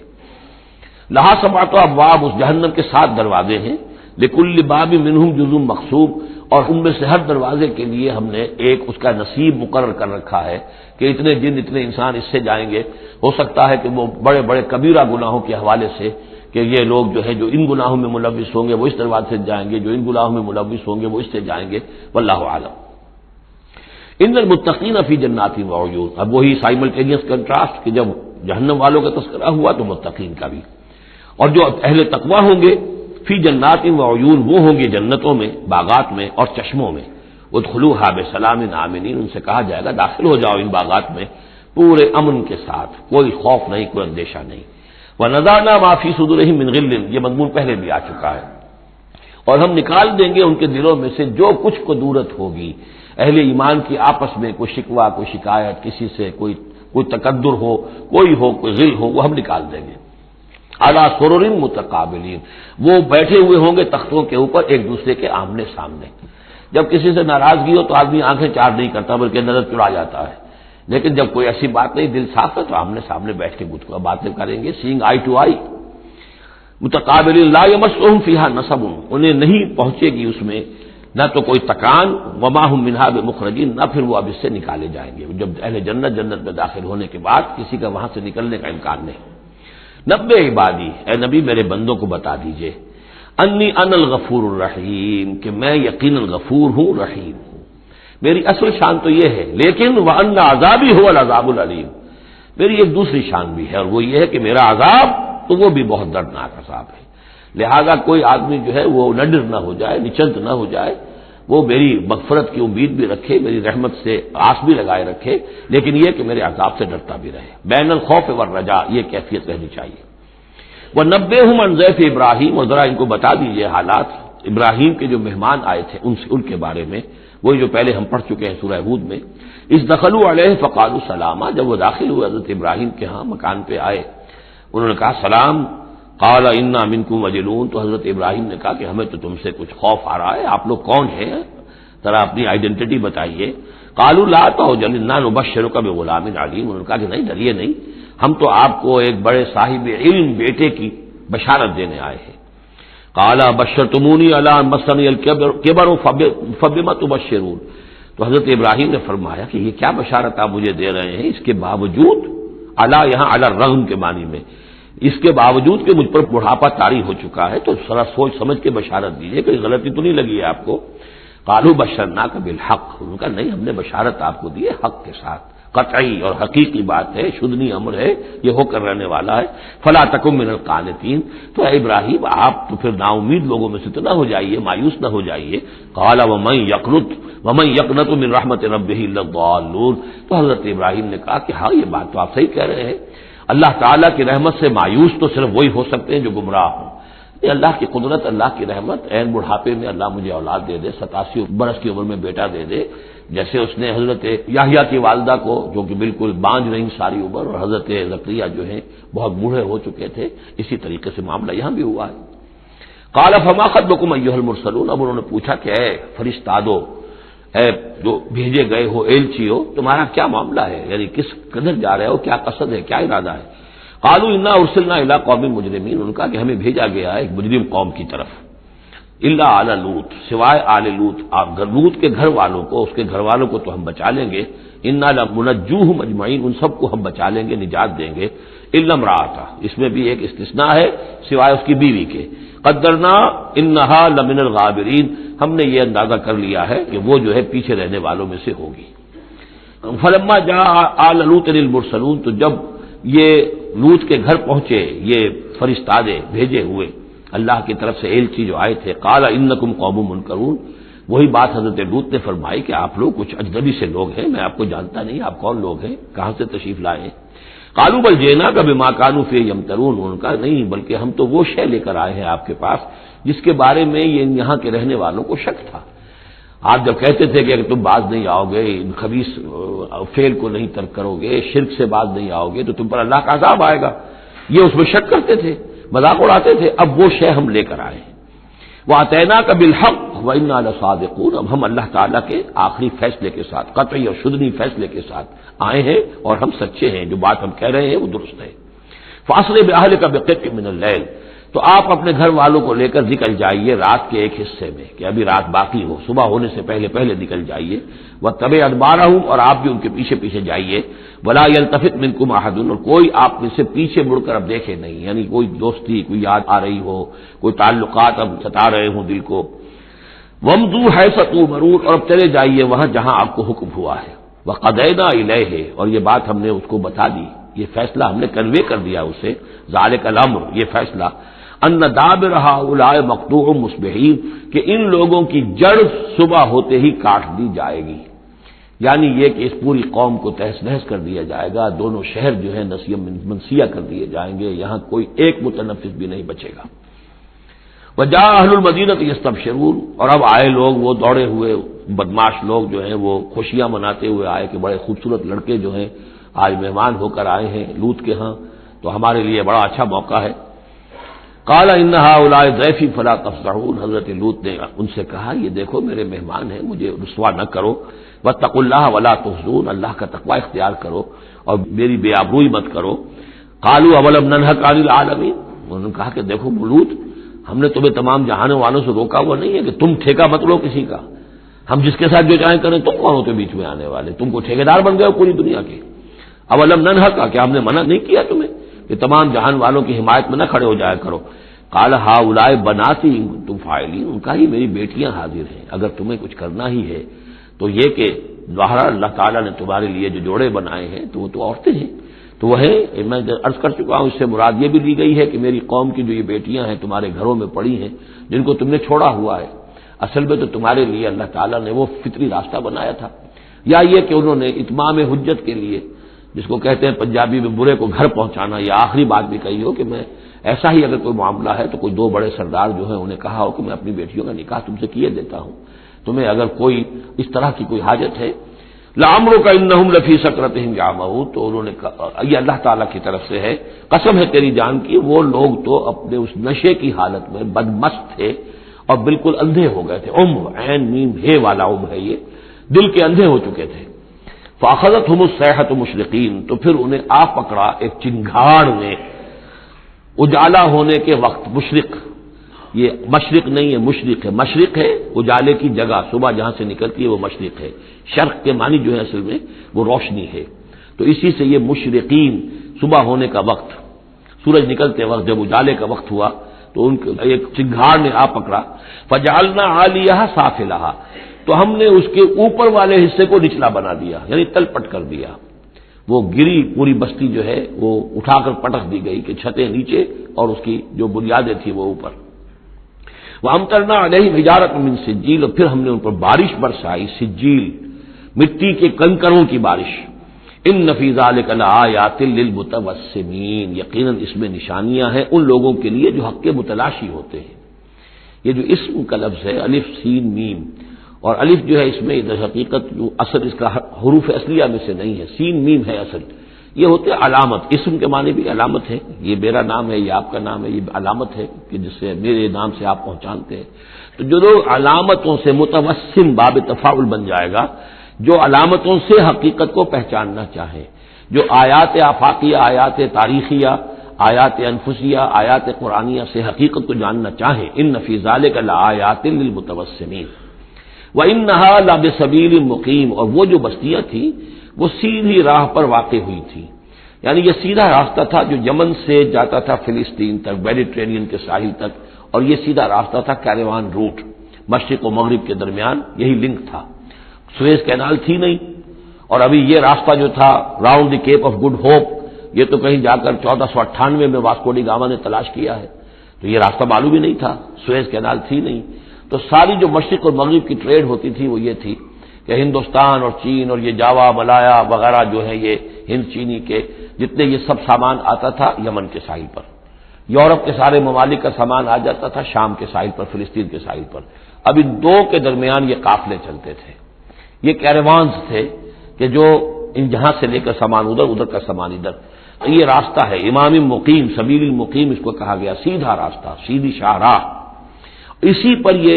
اصحاب ہجر کے بھی مسکن تھے، اسی پر پھر یہ اصحاب مدین کے بھی تھے، اور یہ بستیاں بھی اسی راستے پر واقع ہوئی تھیں۔ ان فی ذلک لآیۃ للمؤمنین، یقیناً اس میں نشانی ہے اہل ایمان کے لیے، وان کان اصحاب الایکۃ لظالمین، اسی طریقے سے جو بن والے تھے مدین والے وہ بھی بہت ظالم تھے، یہ ایکا کا لفظ بھی ان کے لیے آیا ہے، یہ مدین والے، فانتقمنا منہ، یہاں پہ صرف تذکرہ ہو رہا ہے، یہاں تذکرہ آپ نے دیکھا کہ صرف حضرت لوط علیہ السلام کا ہوا ہے انباء الرسل کے انداز میں، باقی حضرت ابراہیم کا تذکرہ ہو گیا ہے وہ وہی ہے قصص النبیین کے انداز میں، باقی یہاں پر جو تذکرے ہو رہے ہیں یہ بھی صرف ذکر ہے، یہ انباء الرسل کا ذکر ہے کہ جیسے حضرت شعیب، لیکن شعیب کا نام نہیں یہاں آیا بلکہ یہ کہ صرف یہ کہ مدین والے، فانتقمنا منہم، ان سے بھی ہم نے انتقام لیا، وانہما لبامام مبین، اور یقیناً وہ بھی، یہ دونوں جو بستیاں ہیں کھلے راستے پر واقع ہوئی ہیں، وہی راستہ جو میں نے ابھی آپ کو بتایا ہے۔ وَلَقَدْ كَذَّبَ أَصْحَابُ الْحِجْرِ الْمُرْسَلِينَ، اصحاب الحجر یہ قوم سمود کا دوسرا نام ہے، وہ علاقہ جو ہے جہاں یہ قوم سمود آباد تھی اس کو علاقے کو حجر بھی کہتے ہیں، جیسے کہ وہ علاقہ جہاں قوم عاد آباد تھی اسے احقاف کہتے ہیں، اس علاقے کا نام احقاف تھا، قوم کا نام عاد تھا، جو رسول بھیجے گئے وہ ہود تھے، اس علاقے کا نام حجر ہے، قوم کا نام سمود ہے، جو رسول بھیجے گئے وہ حضرت صالح تھے علیہ الصلوۃ والسلام۔ وَلَقَدْ كَذَّبَ أَصْحَابُ الْحِجْرِ الْمُرْسَلِينَ، اسی طرح ہجر والوں لوگوں نے بھی، اس علاقے کے لوگوں نے بھی جھٹلایا بھیجے ہوں کو، رسولوں کو، ان میں سے بہت سے نبی ہوں گے، پھر بعد میں اللہ نے آخری جو ہے حضرت صالح علیہ السلام کو بھیجا رسول کی حیثیت سے۔ وَآتَيْنَاهُمْ آیَاتِنَا، انہیں ہم نے اپنی آیات دی، ان کو تو خاص طور پر جو ہے وہ اتنی حصی نشانی دکھائی گئی، ایک وہ جو اونٹنی کا معاملہ، حضرت صالح کی اونٹنی کا معجزہ، فَكَانُوا عَنْهَا مُعْرِضِينَ، لیکن وہ ان سے منہ ہی پھیرتے رہے، اعراض ہی کرتے رہے، وَكَانُوا يَنْحِتُونَ مِنَ الْجِبَالِ بُيُوتًا آمِنِينَ، اور وہ پہاڑوں کو تراش کر اپنے لیے بڑے امن والے گھر بناتے تھے، یہ گھر آج بھی موجود ہیں، میں خود بھی ایک مرتبہ گیا ہوں اور دیکھ کر آیا اس پورے علاقے کو۔ فَأَخَذَتْهُمُ الصَّيْحَةُ مُصْبِحِينَ، تو انہیں بھی آ پکڑا ایک چنگھاڑ نے صبح کے وقت، فَمَا أَغْنَىٰ عَنْهُمْ مَا كَانُوا يَكْسِبُونَ، تو کچھ نہ کام آ سکا ان کے وہ ساری کمائی جو انہوں نے کی تھی، جو کچھ انہوں نے مال اسباب جمع کیا تھا، عذاب الہی سے بچانے میں کچھ بھی مفید ثابت نہ ہوا۔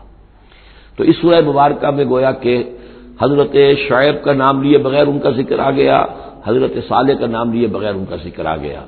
حضرت لوط کا ذکر جو ہے وہ نام کے ساتھ آیا، تو تین تو ہیں وہ انباء الرسل میں سے، اور ایک حضرت ابراہیم علیہ السلام کا ذکر، وہ اسی انداز میں جس انداز میں کہ سورہ ہود میں اس سے پہلے آ چکا ہے۔ اب جو آخری 15 آیات ہیں اس سورہ مبارکہ کی وہ بڑی اہم ہیں دعوت دین کے اعتبار سے، اور جس حالت میں کہ اس وقت محمد رسول اللہ صلی اللہ علیہ وسلم تھے، اور اس سے بھی آپ کو معلوم ہو جائے گا کہ یہ خاص اس دور میں نازل ہوئی ہے جبکہ حضور کی دعوت جو ہے ابھی ابتدائی مراحل میں تھی،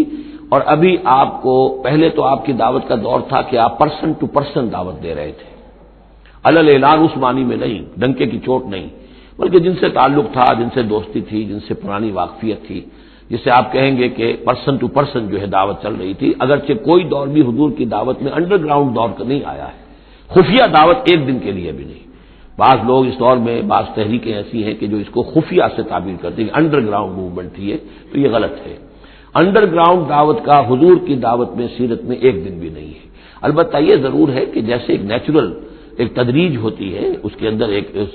ترقی ہوتی ہے کسی معاملے کے اندر، پہلے آپ نے ذاتی جن سے تعلقات تھے، حضرت ابوبکر بہت پرانے دوست تھے، ان سے سب سے پہلے ان سے بات کی ہے، گھر میں حضرت خدیجہ جو آپ کی اہلیہ تھی ان سے بات کی، حضرت علی ہیں جو چچا زاد بھائی ہیں بلکہ زیر تربیت ہیں، زیر کفالت ہیں، ان سے بات کی ہے، اپنا جو غلام تھا جسے آزاد کر کے منہ بولا بیٹا بنایا ہوا ہے اس سے بات کی، اس طریقے سے پرسن ٹو پرسن۔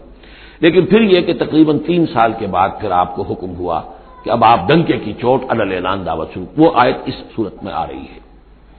وما خلقنا السماوات والارض وما بینہما الا بالحق، اور ہم نے نہیں بنایا، تخلیق فرمایا آسمانوں کو اور زمین کو اور جو کچھ ان کے مابین ہے مگر حق کے ساتھ۔ پرپز فل کریشن ہے یہ پرپز لیس نہیں ہے، ایٹ رینڈم نہیں ہے، یہ کوئی کھلندرے کا کھیل نہیں ہے جیسے کہ ہندو مائتھولوجی میں ہے، رام کی لیلا ہے، جیسے کوئی بچہ ہے کھیلتا ہے۔ اب بچے کے کھیلنے میں کوئی حکمت تھوڑا ہی ہوتی ہے، اس نے ایک کھلونا اٹھایا اور پٹخ دیا، پھر کوئی دوسرا اٹھایا پھر پٹخ دیا، پھر پہلا اٹھا لیا، اب اس میں کوئی حکمت تو نہیں ہے۔ اسی طریقے سے رام جی جو ہے کھیل رہے ہیں، جس کو چاہتے ہیں تخت سے اٹھا کر زمین پہ پٹخ دیتے ہیں، جس کو چاہتے ہیں وہ جو تیلی کو اٹھا وہ راجا بنا دیتے ہیں، تو یہ کھیل ہے رام کا، رام کی لیلا ہے یہ، تو یہ تصور اسلام میں نہیں ہے، یہ کائنات کی تخلیق بالحق ہے۔ ربنا ما خلقت هذا باطلا سبحانک فقنا عذاب النار، تیری ذات اس سے بہت اعلیٰ اور ارفع ہے، پاک ہے کہ تیرے بارے میں یہ گمان کیا جائے کہ تو نے یہ کائنات ایسے ہی بنا دی کھیلنے کے لیے، اور یہ کوئی آپ تیرا مشغلہ ہے نہیں۔ وما خلقنا السماوات والارض وما بینہما الا بالحق وان الساعۃ لآتیۃ، اس حق کا فیصلہ یہ ہے، اس حق کا منطقی نتیجہ یہ ہے کہ قیامت آ کر رہے، اس لیے کہ باقی تمام چیزیں تو انسانوں کے لیے پیدا کی گئی ہیں، ان کی ساری توجہ یہی ہو جائے گی انسان کاہے کے لیے پیدا کیا گیا، اور خاص طور پر انسان میں جو اخلاقی حس رکھی گئی ہے، by very nature, by his very nature he knows this is good this is evil, یہ جو اس کے اندر ایک شعور ہے، ایک تمیز ہے، یہ ایول ہے یہ گڈ ہے، یہ اچھا ہے یہ برا ہے۔ اب اس کا نتیجہ کیا نکل رہا ہے؟ یہاں تو الٹے نتیجے نکلتے ہیں، بہت سے اچھے لوگ جو ہیں انہیں فاقے آ رہے ہوتے ہیں، اور بہت بدماش جو ہیں وہ یہاں پہ عیش کر رہے ہوتے ہیں۔ تو یقیناً کوئی اور زندگی ہونی چاہیے، اور یقیناً کوئی دن ہونا چاہیے کہ جس میں بھرپور حساب کتاب ہو جائے، نیکوکاروں کا حساب کتاب ہو جائے، اور پھر ان کی زندگی ایسی ہو کہ بھرپور صلہ انہیں ان کا مل سکے، اور بدکاروں کی بدکاریوں کا حساب کتاب ہو جائے، اور پھر ایسی زندگی ہو، ایسا نظام ہو کہ انہیں پوری سزا مل سکے۔ تو یہ گویا کہ حق کا تقاضا ہے۔ وما خلقنا السماوات والارض وما بینہما الا بالحق وان الساعۃ لآتیۃ، قیامت آ کر رہے گی۔ فاصفح الصفح الجمیل، تو اے نبی آپ ذرا ابھی خوبصورتی کے ساتھ درگزر سے کام لیجئے،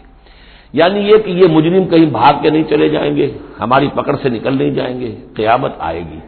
یہ کیفر کردار کو پہنچ جائیں گے۔ ابھی آپ ذرا تحمل کیجئے، صبر سے کام لیجئے۔ فاصفح الصفح الجمیل، ابھی ہماری مرضی اس میں ہے کہ ہم ان کی رسی دراز کریں، یہ جو کچھ کہہ رہے ہیں برداشت کر لیجئے، سن لیجئے، سنا انسنا کر لیجئے، یہ جو آپ صبر کریں گے اس سے آپ کے درجات بلند ہوتے چلے جائیں گے۔ لیکن فوری طور پر آپ کے دل میں اگر یہ خیال پیدا ہونے بھی لگے بربنائے طبع بشری کے انہیں سزا ملنی چاہیے، یہ بدبخت مجھے کیا کہہ گیا ابھی، یہ مجھے پاگل کہہ گیا، اور یہ مجھے ساحر کہہ گیا یا مسحور کہہ گیا، نہیں، فاصفح الصفح الجمیل، ابھی ذرا آپ خوبصورتی کے ساتھ چشم پوشی کیجئے، نظر انداز کیجئے۔ ان ربک هو الخلاق العلیم، یقیناً آپ کا رب جو ہے وہ وہی ہے جو پیدا کرنے والا ہے، خلاق ہے، اور ظاہر بات ہے جس نے پیدا کیا ہے وہ جانتا بھی ہے۔ سورہ ملک میں ہم پڑھیں گے الا یعلم من خلق وهو اللطیف الخبیر، کیا اسی کے علم میں نہیں ہوگا جس نے پیدا کیا ہے؟ وہ تو جانتا ہے ہر شے کو۔ اب یہ گھڑی جس نے بنائی ہے اسے تو معلوم ہے اس میں کون کون سا پرزہ ہے، کہاں کہاں ہے، اس کے اپنے ہاتھ کا اس کے اندر جو ہے ٹکایا گیا ہے، میں واقف نہیں ہوں اس کے اندر کیا کچھ ہے، لیکن گھڑی کا بنانے والا تو جانتا ہے۔ الا یعلم من خلق، کیا وہی نہ جانے گا جس نے پیدا کیا؟ وهو الخلاق العلیم، وہ تو خلاق اور علیم ہے۔ وَلَقَدْ آتَيْنَاكَ سَبْعًا مِنَ الْمَثَانِي، دل جوئی کے لیے حضور سے فرمایا، اور ہم نے آپ کو دی ہیں وہ 7 آیتیں جو آپ کا وظیفہ ہیں، دوہرا دوہرا کر پڑھتے رہا کیجئے، دوہرا دوہرا کر پڑھتے رہا کیجئے۔ اس پر تقریباً اجماع ہے امت کا کہ اس سے مراد ہے سورہ فاتحہ، 7 آیتیں جو بار بار پڑھی جاتی ہیں۔ اب آپ دیکھیے کہ ہر شخص جو نماز پڑھتا ہے دن میں کتنی مرتبہ سورہ فاتحہ پڑھ رہا ہے، ہر نماز میں کتنی مرتبہ پڑھ رہا ہے، دوہرا کر یہ آیت جو ہے، جیسا کہ ہم نے جب سورہ فاتحہ پڑھ رہے تھے، من لم یقرأ بفاتحۃ الکتاب لا صلاۃ لمن لم یقرأ بفاتحہ، اس کی تو نماز ہی نہیں ہے، نماز کا جزو لازم ہے، بلکہ قسمت الصلاۃ بینی و بین عبدی نصفین والی حدیث میں نے آپ کو سنائی، حدیث قدسی، تو وہ تو اصل الصلاۃ ہے ہی سورہ فاتحہ۔ والقرآن العظیم، اور یہی بڑا قرآن ہے، یعنی یہ اپنی اہمیت کے اعتبار سے، اپنی فضیلت کے اعتبار سے خود اپنی جگہ پر سورہ فاتحہ ایک قرآن عظیم کا درجہ رکھتی ہے، اسی لیے اس کو اساس القرآن بھی کہا، اس کو کافیہ بھی کہا، شافیہ بھی کہا گیا، یہ ام القرآن بھی ہے۔ وَلَقَدْ آتَيْنَاكَ، اے نبی ہم نے اتنی بڑی بڑی دولتیں آپ کو دی ہیں، یہ کیوں گرایا جا رہا ہے یہ ذرا آگے آپ کو معلوم ہو جائے گا، کیونکہ بہرحال حضور کو یہ احساس ہوتا تھا یا نہیں ہوتا تھا، دیکھنے والوں کو تو احساس ہوتا تھا۔ ابو جہل مالدار ہے، ولید بن مغیرہ اتنا بڑا چودھری ہے، یہ محمد تو یتیم تھے، کوئی بال دولت ان کے پاس نہیں، کوئی ان کی حیثیت نہیں، ہاں کچھ عرصے سے کچھ کھا پی بھی رہے ہیں تو وہ بیوی کا مال ہے، اپنا تو نہیں ہے۔ یہ ان کی نگاہوں میں جو ان کے معیارات تھے، جو ان کے اندازے تھے سوچنے کے، وہ تو یہ تھے۔ اس حوالے سے یہاں بظاہر حضور سے خطاب ہے، لیکن اصل میں ان کو بتایا جا رہا ہے کہ بدبختو تمہیں کیا معلوم ہم نے ان کو کتنی بڑی دولت دی ہے۔ وَلَقَدْ آتَيْنَاكَ سَبْعًا مِنَ الْمَثَانِي وَالْقُرْآنِ الْعَظِيمِ، ہم نے ان کو وہ 7 آیتیں عطا کی ہیں، ایک حدیث کے مطابق جیسی آیت نہ قرآن میں اتری کوئی اور اس کے مثل، اور نہ تورات میں نہ انجیل میں، یہ سورہ فاتحہ ہے۔ وَلَقَدْ آتَيْنَاكَ سَبْعًا مِنَ الْمَثَانِي وَالْقُرْآنِ الْعَظِيمِ لا تمدن عینیک الی ما متعنا بہ ازواجا منہم، تو اے نبی آپ کی نگاہیں نہ اٹھیں اس ساز و سامان کی طرف جو ہم نے ان کو عطا کیا ہے۔ ابو جہل کو اگر دے رکھا ہے، ولید بن مغیرہ کو دے رکھا ہے، اور بڑے سرداروں کو دے رکھا ہے، ان کی جائیدادیں ہیں، ولید بن مغیرہ کے باغات طائف میں بھی ہیں، اس کی جائیداد طائف میں بھی ہے، مکے میں بھی ہے، آپ کی نگاہ ادھر اٹھے ہی نہ، پر کاہ کے برابر، جیسا کہ ایک حدیث میں آتا ہے کہ دنیا مافیہا کی حیثیت اگر اللہ کی نگاہ میں ایک مچھر کے پر کے برابر بھی ہوتی تو اللہ کسی کافر کو ایک گھونٹ پانی بھی اس دنیا سے نہ دیتا۔ جو اللہ کا ماننے والا اور جاننے والا، اللہ کو جاننے والا ہو، تو اس کی نگاہ میں تو پھر اس دنیا و مافیہا کی وہی وقت ہونی چاہیے، وہ متاثر نہ ہو یہاں کی چمک دمک سے، آپ کی نگاہ اٹھے ہی نہ۔ لا تمدن عینیک الی ما متعنا بہ ازواجا منہم، ان کو جو ہم نے دے رکھا ہے ساز و سامان اور زیبائش اور آرائش جو ہے، آپ کی نگاہیں ادھر نہ اٹھے۔ ولا تحزن علیہم، اور اب دیکھیے ان کے اوپر جو بھی اب عذاب آئے گا یا جس عذاب کے مستحق ہو رہے ہیں، آپ اس پر غم بھی نہ کھائیے، ٹھیک ہے یہ آپ کا کنبہ ہے، قبیلہ ہے، اب ابو لہب آپ کا چچا بھی ہے، لیکن یہ کہ اب غم نہ کیجیے آپ۔ وَاخْفِضْ جَنَاحَكَ لِلْمُؤْمِنِينَ، اور آپ اپنے کندھوں اور بازوؤں کو ذرا جھکا کر رکھیے اہل ایمان کے لیے۔ یہ ہمارے فقراء جب آتے ہیں، یہ جو غلام طبقے سے جو لوگ آئے ہیں، یہ لوگ جو گرے پڑے طبقات سے تعلق رکھتے ہیں، جب یہ آپ کے پاس آئیں تو آپ ان کا استقبال کیجئے۔ فَقُلْ سَلَامٌ عَلَيْكُمْ كَتَبَ رَبُّكُمْ عَلَىٰ نَفْسِهِ الرَّحْمَةَ، تو اس انداز میں ان کا استقبال کیجئے، ان کے سامنے تواضع کیجئے، ان کے سامنے اپنے کندھوں کو جھکائیے۔ وَاخْفِضْ جَنَاحَكَ لِلْمُؤْمِنِينَ، یہی مضمون ایک مرتبہ پھر سورہ طٰہٰ کے اندر آئے گا۔ وَاخْفِضْ جَنَاحَكَ لِمَنِ اتَّبَعَكَ مِنَ الْمُؤْمِنِينَ، اہل ایمان یہ جو آپ کی پیروی کر رہے ہیں، آپ اپنے ذرا کندھے ان کے سامنے جھکا کر رکھیے۔ یا یہ حکم دیا گیا ہے اولاد کو والدین کے بارے میں، اگلی صورت میں آ جائے گا سورہ بنی اسرائیل میں، کہ ان کے لیے اپنے کندھوں کو اپنے بازوؤں کو ذرا جھکا کر رکھا کرو، والدین کے سامنے تن کر نہ کھڑے ہو، کندھے جو ہیں اٹھے ہوئے ہیں، بلکہ کندھے ذرا دبا کر۔ وَاخْفِضْ جَنَاحَكَ لِلْمُؤْمِنِينَ وَقُلْ إِنِّي أَنَا النَّذِيرُ الْمُبِينُ، اور کہہ دیجئے کہ میں تو صرف خبردار کرنے والا ہوں، کھلا خبردار کرنے والا، میری اس کے سوا کوئی ذمہ داری نہیں ہے۔ كَمَا أَنزَلْنَا عَلَى الْمُقْتَسِمِينَ، جیسے کہ ہم نے نازل کیا ہے ان پر کہ جنہوں نے تقسیم کر لیا ہے، الذین جعلوا القرآن عضین، قرآن کو انہوں نے بوٹیاں بنا لیا ہے، اس کو توڑ کے ٹکڑے کر دیا ہے۔ اب اس کے اندر دو رائے ہیں، ایک تو یہ کہ اس قرآن سے مراد یہی قرآن ہے، اور مذاق اڑایا کرتے تھے لوگ، یہ جو بھی تھے ابو جہل اور اس کے ساتھی، بھائی فلاں سورت تو میری ہے، وہ تمہیں لے جاؤں گا، وہ فلاں سورت جو محمد کہتا ہے وہ تم لے جانا، وغیرہ وغیرہ، آپس میں وہ تقسیم کرتے تھے ہنسی مذاق میں۔ تو اس حوالے سے انہوں نے قرآن کو بوٹیاں بنا کر اپنے اندر تقسیم کرنا شروع کر دیا ہے۔ ایک رائے یہ ہے، مجھے وہ زیادہ قرین قیاس معلوم ہوتا ہے کہ قرآن کے لفظ کا اطلاق تورات پر بھی ہوا ہے، کہ یہ قرآن وہ ہے جو محمد پر نازل ہوا صلی اللہ علیہ وسلم، ولا بالذی بین یدیہ، ایک اور جگہ ہم آگے چل کر دیکھیں گے، وہ قرآن جو اس سے پہلے تھا، اور وہ گویا کہ تورات تھی، اللہ کی کتاب۔ تو جس طریقے سے تورات کے ٹکڑے ٹکڑے کر دیے تھے یہود نے، اور قراطیسا تجعلونہ قراطیسا تبدونہا وتخفون کثیرا، یہ ہم پڑھ چکے ہیں سورہ انعام کی آیت نمبر 91 میں، تو جیسے کہ ٹکڑے ٹکڑے کر کر اور کچھ حصہ ظاہر کیا، کچھ چھپایا، تو ان دونوں کی رائے ہے وہ میں نے آپ کے سامنے پیش کر دی۔ فوربک لنسألنہم اجمعین، تو تیرے رب کی قسم اے محمد صلی اللہ علیہ وسلم، ان سب کو ہم جمع کر کے رہیں گے، لنسألنہم اجمعین، ہم ان سے پوچھ کر رہیں گے. یہ لفظ وہی آ گیا ہے فلنسألن الذین ارسل الیہم ولنسألن المرسلین، یہ جو سورہ اعراف کی آیت نمبر 6 تھی. ہم لازماً پوچھ کر رہیں گے ان سے بھی جن کی طرف رسولوں کو بھیجا گیا، اور ان سے بھی کہ جن کو رسول بنا کر بھیجا گیا. فوربک لنسألنہم اجمعین، تو آپ کے رب کی قسم ہم ان سب سے پوچھ لیں گے، حساب کتاب لے لیں گے. یہ تھوڑے سے وقت کی بات ہے، آپ ذرا صبر کیجئے. اما کانوا یعملون، جو کچھ کہ یہ کر رہے تھے. فاصدع بما تؤمر، یہ ہے وہ آیت. اب ڈنکے کی چوٹ علی الاعلان کہیے جس چیز کا آپ کو حکم ہوا ہے. یہ جب حکم آیا حضور کو تو پھر آپ کوہ صفا پر کھڑے ہوئے، اور پھر آپ نے وہاں، اگرچہ ظاہر بات ہے کہ اس کا کوئی امکان نہیں تھا کہ آپ ننگے ہو جاتے، لیکن جو وہاں کا رواج تھا وہ یہ تھا کہ اگر کسی شخص کے پاس کوئی ایسی خبر آتی تھی کہ فلاں قبیلے کے لوگ جو ہیں آج رات ہمارے اوپر حملہ کریں گے، شب خون ماریں گے، اب کیسے لوگوں کو بتائیں؟ کوئی کمیونیکیشن ماس میڈیا تو ہے نہیں، کیسے خبر دیں، کیا کریں؟ تو وہ یہ کرتا تھا کہ وہ شخص کپڑے اتار کے معذرزاد برہنہ ہو کر کسی اونچی جگہ کھڑا ہو جاتا تھا تاکہ ہر طرف سے لوگ دیکھ لیں کہ ایک ننگا آدمی کھڑا ہے. نذیر عریان کہتے تھے اسے، ننگا خبردار کرنے والا. اب جہاں تک اس کی آواز جا رہی ہے آواز لگاتا تھا وا صباح، ہائے وہ صبح جو آیا چاہتی ہے. اس لیے کہ صبح کے وقت ہوتے تھے حملے، یہ جس کو آج کل آپ کہتے ہیں small hours of the morning,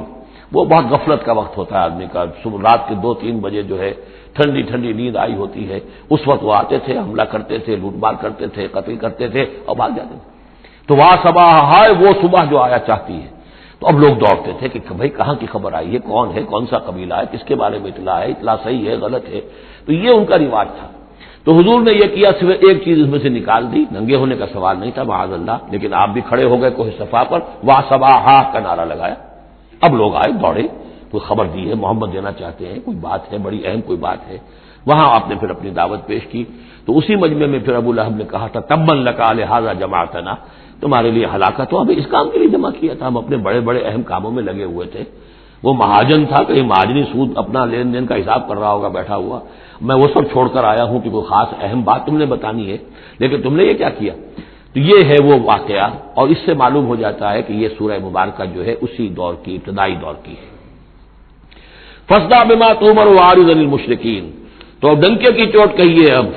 جو کہ آپ کو حکم دیا گیا ہے، اور ان مشرکوں سے اعراض کیجئے، پرواہ نہ کیجئے ان کی. انا کفیناک المستہزئین، یہ جو استہزاء کرنے والے ہیں، تمسخر اڑانے والے ہیں، ہم آپ کی طرف سے ان کے لیے کافی ہوئے رہیں گے. ان کی کوئی مخالفت آپ کا کچھ مال بیکا نہیں کر سکے گی. الذین یجعلون مع اللہ الہا آخر، جو اللہ کے ساتھ ساتھ اور بھی الہ گھڑے بیٹھے ہوئے ہیں. فسوف یعلمون، تو ان قریب انہیں معلوم ہو جائے گا کہ اصل حقیقت کیا ہے اور وہ کس طرح کی گمراہیوں میں پڑے ہوئے تھے. اب وہ آیت آ گئی جس کا کئی مرتبہ میں حوالہ دے چکا ہوں، اور سورہ انعام میں خاص طور پر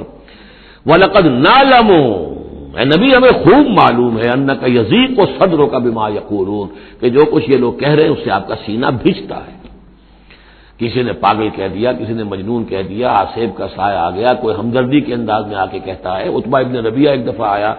کیونکہ وہ بزرگ تھا، خاندان کا معمر آدمی تھا. بھتیجے میرے بڑے تعلقات ہیں عاملوں سے بھی، کاہنوں سے بھی، واقعی اگر کوئی تم پر کوئی سایہ ہو گیا ہے، کوئی بری روح کوئی آ گئی ہے تو مجھے بتا دو، میں بلا کے لے آؤں گا، علاج کرا دوں گا تمہارا. اب کوئی کچھ کہہ رہا ہے، کوئی کچھ کہہ رہا ہے. کسی نے کہا شاعر ہے، کسی نے کہا کہ ایک انہوں نے غلام پکڑ کے رکھا ہوا ہے، عجمی غلام، اسے کمرے میں بند کیا ہوا اپنے گھر کے اندر، اور وہ عالم ہے بہت بڑا جو پورے پچھلی کتابوں کا جاننے والا، اس سے ڈکٹیشن لیتے ہیں اور پھر آ کر ہم پر دھونس جماتے ہیں کہ یہ اب وہی آئی ہے. تو یہ ساری باتیں سنتے تھے حضور صلی اللہ علیہ وسلم، تو آپ کو تکلیف پہنچتی تھی، کوفت ہوتی تھی. وَلَقَدْ نَعْلَمُ، اے نبی یہ نہ سمجھیے کہ ہمیں اندازہ نہیں ہے کہ آپ کو کوفت ہو رہی ہے، آپ کو تکلیف ہو رہی ہے، آپ کا سینہ بھیجتا ہے. وَلَقَدْ نَعْلَمُ أَنَّكَ يَضِيقُ صَدْرُكَ بِمَا يَقُولُونَ، کہ جو کچھ یہ لوگ کہہ رہے ہیں اس سے آپ کا سینہ بھیجتا ہے. فَسَبِّحْ بِحَمْدِ رَبِّكَ، بس اپنے رب کے حمد میں اور تسبیح میں لگے رہیے. تسبیح کیجئے اپنے رب کی حمد کے ساتھ، اسی سے آپ کے دل کو سکون ہوگا، اطمینان ہوگا. اسی سے یہ کہ آپ کے لیے استقامت اور صبر کے راستے جو ہیں وہ کھلتے چلے جائیں گے. وَقُم مِّنَ السَّاجِدِينَ، اور سجدہ کرنے والوں میں ہو جائیے. آپ سجدہ کیجئے، تسبیح کیجئے، حمد کیجئے، اپنے رب کے ساتھ تعلق مع اللہ ہے کہ جو ان تمام سختیوں کو آپ کے لیے آسان کر دے گا. جتنا اللہ سے اپنے اس قلبی اور ذہنی رشتے کو مضبوط سے مضبوط تر بنائیں گے، اتنی ہی یہ تمام چیزیں جو ہیں آپ پر ہلکی ہوتی چلی جائیں گی۔ وَاعْبُدْ رَبَّكَ حَتَّىٰ يَأْتِيَكَ الْيَقِينُ، اور اپنے رب کی بندگی میں، پرستش میں لگے رہیے یہاں تک کہ وہ یقینی بات آ جائے۔ اور وہ یقینی بات کیا ہے؟ جو یقینی شے ہے، شدنی ہے، موت، یعنی یہ کہ تا دم آخر دم فارغ مباش، اندری رہ میں تراش و میں خراش،